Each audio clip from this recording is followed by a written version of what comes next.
Видинската поетеса Милена Терзийска стартира нова поредица "Разгадай стиха", началото на която е поставена с детската книжка "Гатанки в Рими за български владетели незабравими".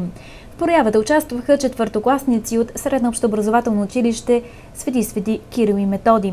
Децата показаха своите знания за великите личности от българската история в регионална библиотека Михалаки Георгиев. Ето и какво каза за нашите зрители Милена Терзийска. Госпожо Терзийска, представете ни какво точно има в най-новата ви книжка. Знаем, че тя е с историческа препратка. Да.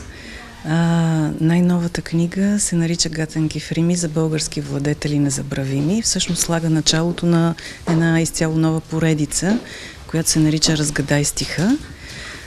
Тя е събрала гатанки в стихове за делата на най-прочутите ни царе и канове.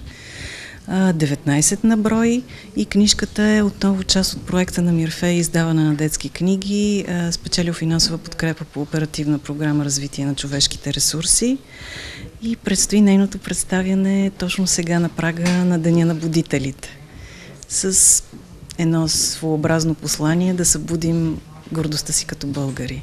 Смятате ли това да е единствената книга с подобна насоченост към препратка към българската история?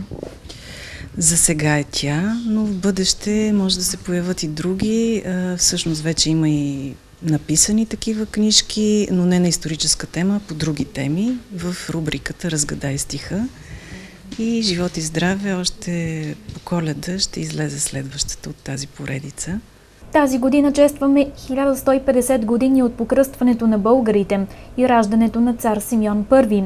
1000 години от смъртта на цар Самуил, както и 1200 години от смъртта на хан Крум. Това са и причините новата детска книжка на видинската поетеса да бъде насочена към великата българска история.